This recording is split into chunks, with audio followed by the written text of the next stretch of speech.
Well, hey, good evening. It's still November the 5th, but I thought I'd step outside for a while as darkness falls on Edmonton. This is actually the neighborhood I grew up in where Nathan's house is. And as a matter of fact, if you went straight down that street that I'm pointing towards, you would have found exactly where I grew up. That was my grandmother and grandfather's house. And of course, Touchdown Park. I wanted to spend a little bit of time out here tonight and get my head rearranged back into writing. I'm busy finishing off my book about Our Place Community Hope, Father Joe, and basically beginning a life for Karen and I in Toronto, and all the different things that we gained and learned and loved, and while coping with mental illness at the same time. And here we are. Anyway, this is the upstairs. This is, of course, Eric's land.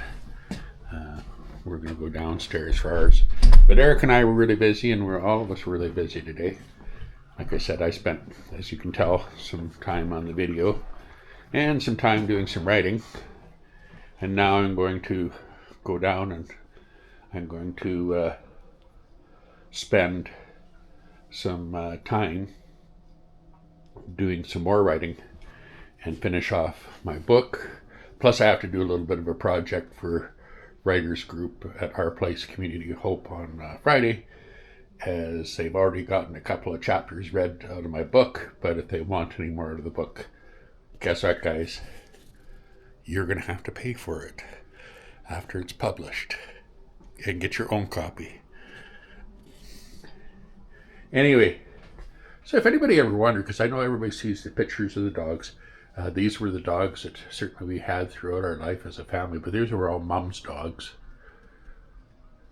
And a lot of the artwork was here is stuff that she left when she moved over to Joanne's place for the boys to have. And but so anyway, for those of you who don't know, we were making the bacon today, and there it is. Eric and I are going to cut this up, and the smoking is finished, and we're just letting it cool so that when we take it into the slicer, it doesn't get all greasy and what have you. But let's sort of head downstairs because I have to do some writing, and a lot of people don't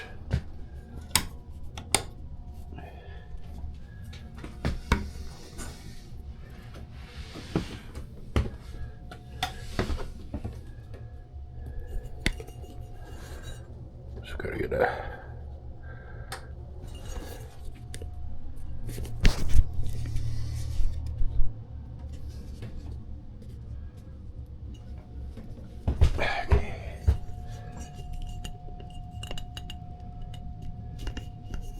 again, of course, more art. Everybody loves all the nature art. But here we are, we're going downstairs. I'm going to sit myself to the computer and get some more writing done. I hope you're enjoying a lot of the stuff that we are doing. I'm just going to pop into Nathan's room here, because I've got myself set up to the desk because this is the only computer here with a printer. And if anybody has any stories of our place, and not, it doesn't have to be an old story. I mean, a lot of my book, of course, focuses on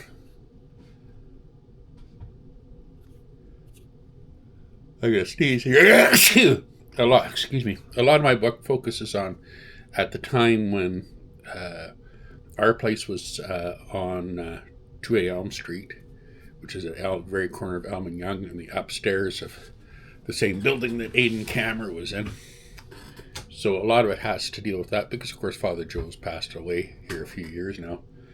And so I wanted to reflect on those years for the most part. But even if you have new stories that you want to do, I said we're kind of a dying breed. There's a number of us left. And I think if our place has one problem, it's outreach. And a lot of people saying, what would you like to see changed? And I said, okay, so our place, I want to see more outreach. I will tell you that when we were over at Elm Street, Joe was in the hospitals all the time. He was doing outreach. He was out there talking to patients. So our place always had this continual surge of new clients, I should say new members. I will caught me saying the one thing I never say, but new members and also a lot of younger members. And so it kept on renewing itself and renewing itself.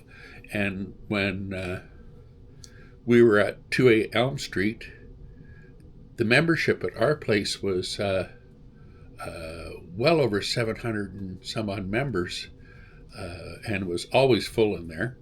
And it's hard to imagine that back then. Now anybody can go in, but back then you had to be referred by the psychiatric ward that you were on, or a doctor or some sort of social worker or something like that to be a member of our place. So if anything I could say about our place is that is where its ultimate problem is, and that's its outreach. And I would like to think that there are people out there, because St. Michael's Homes now runs our place, that there's people out there that understand that and understand that need. Otherwise, it's going to age out. And because that's the one thing that I need to see is that a lot of the people there are getting quite a bit older. My friend Mayor is into his 80s. And you have to renew yourself. You always have to have that outreach there.